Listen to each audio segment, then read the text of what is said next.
Hi, this is Derek Carter. I am a board-certified personal injury attorney here in Houston, Texas. I'm making this video to help folks who work at medical providers, not just in Houston, but throughout Texas, complete a billing affidavit. A billing affidavit is something that is very important to folks such as myself who practice in personal injury law and take personal injury cases to trial. So let's begin at the beginning with the law behind these billing affidavits and an explanation of the purpose that they serve.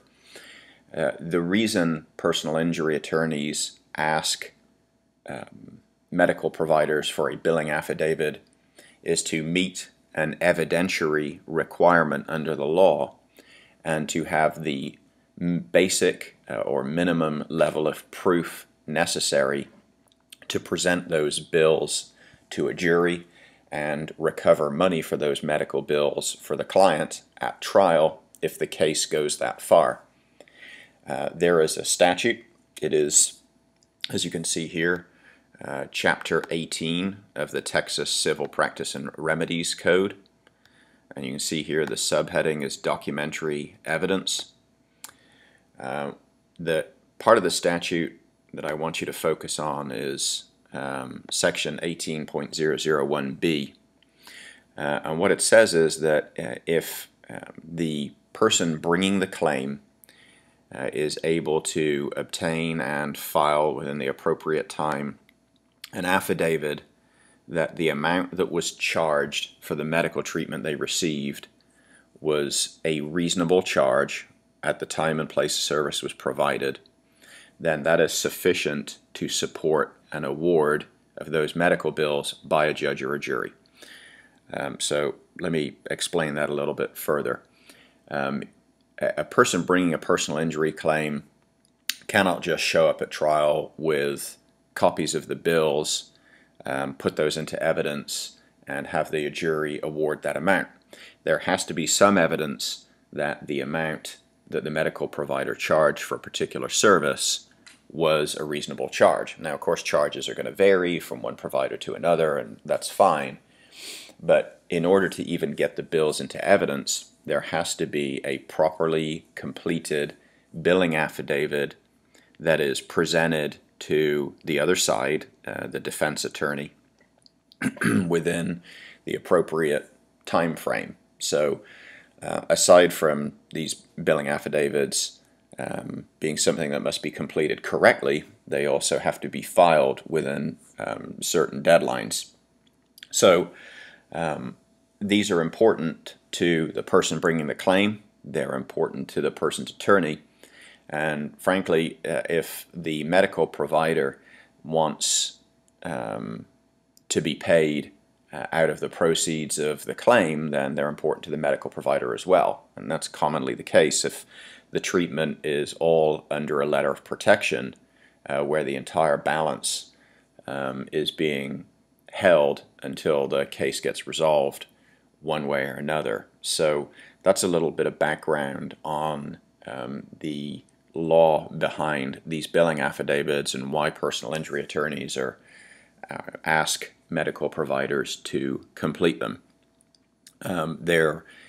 It's very important to the case that they be filled out correctly, and it's very important that they be returned on time when they're requested so they can be presented to the other side on time, because if you miss a deadline and you don't present the billing affidavit to the other side within the appropriate time frame, then unless the judge cuts you a break or your opponent cuts you a break, you may not be able to ask the jury to award your client money for that bill at trial. So now let's take a look at the billing affidavit itself. And what I've got here, what we're going to be looking at is a blank form, and this is straight out of the statute. And then I've got one that I have filled in with a hypothetical example so we can go through it. So let's go back to the statute just for a second.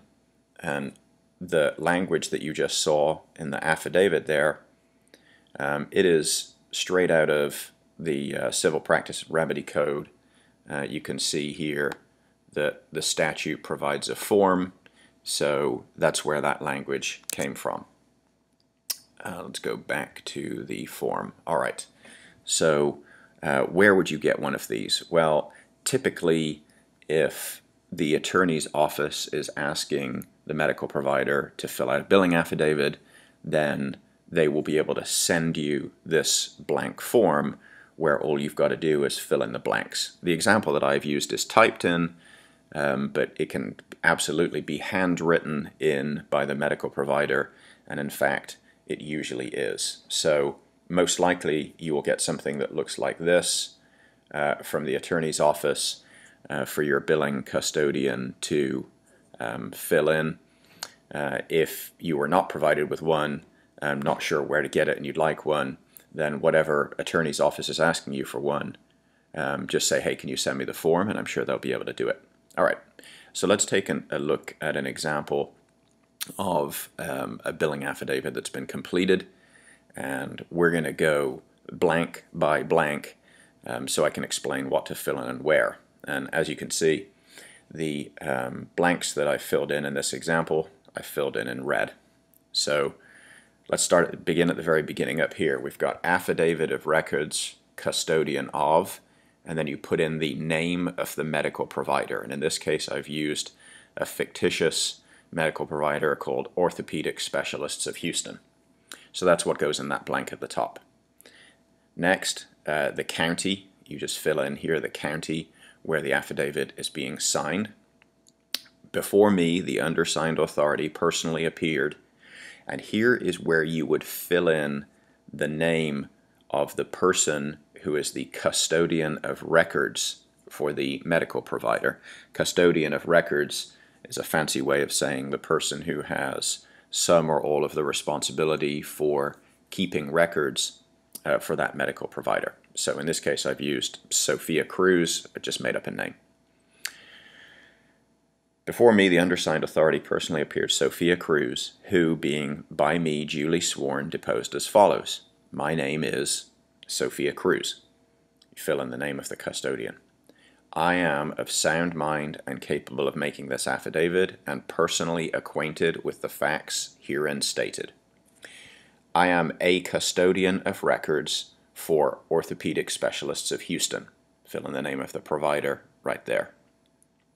Attached to this affidavit excuse me, are records that provide an itemized statement of the service and the charge for the service that Orthopedic Specialists of Houston, there's the name of the provider again, provided to Paul patient. So I've made up a name there. That is this spot right here. That is where you would put the name of the patient who received the treatment on. And then in here you would put the date or dates of service. And it might be a range of dates. Typically someone is going to be seen on more than one occasion. So what you can do if they were seen for a number of visits is you put the date of the first visit. Here I've made up June 7th. The date of the last visit, which is September 9th, and then the year. It goes on to say the attached records are part of this affidavit, because what you're going to do is attach to this affidavit, just as it says up here, an itemized statement of the services, so an itemized bill. All right, let's keep reading. The attached records are kept by Orthopedic Specialists of Houston in the regular course of business, and it was the regular course of business of Orthopedic Specialists of Houston for an employee or representative of Orthopedic Specialists of Houston with knowledge of the service provided to make the record or to transmit information to be included in the record. The records were made in the regular course of business at or near the time or reasonably soon after the time the service was provided. The records are the original or a duplicate of the original, because you can attach a copy of the itemized bill. Let's read on. The services provided were necessary, and the amount charged for the services was reasonable at the time and place the services were provided. Now this next part, this section here, the very last paragraph, this is probably where I see most billing affidavits completed incorrectly, because for want of a better way of putting it, I think sometimes people just do their math wrong.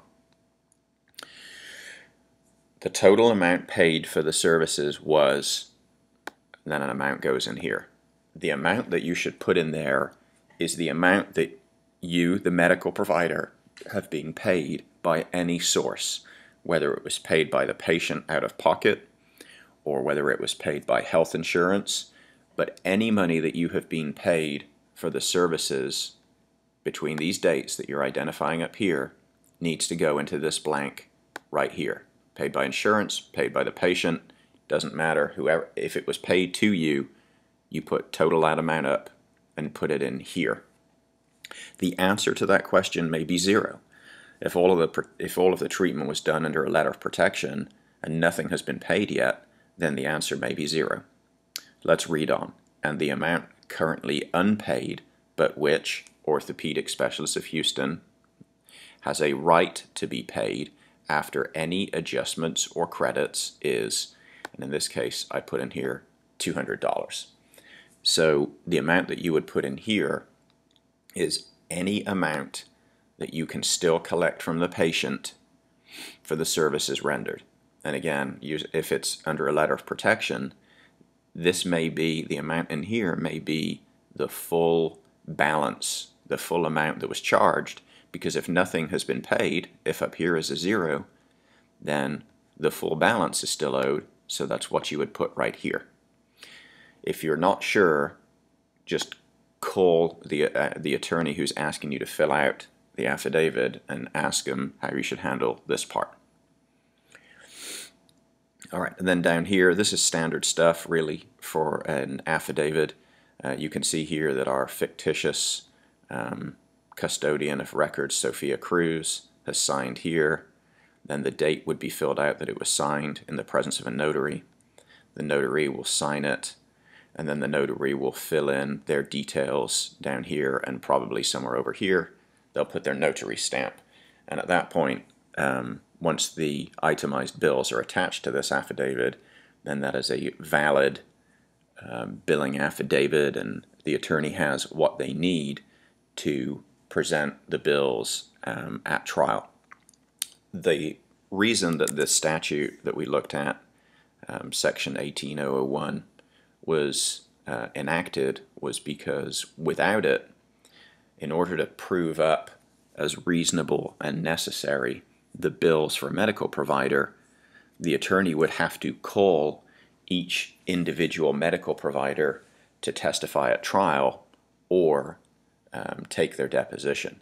And you can imagine how costly and how much of a burden it would be to have to take the sworn testimony of every medical provider just in order to recover the bills. So this affidavit process that we just reviewed was an effort to streamline the recovery of bills and allow personal injury attorneys representing injured people to recover bills without having to go through all of the hassle of taking the testimony of each and every doctor that saw their client and treated them. So that's the purpose behind it. That's an explanation of how to properly fill out one of these affidavits.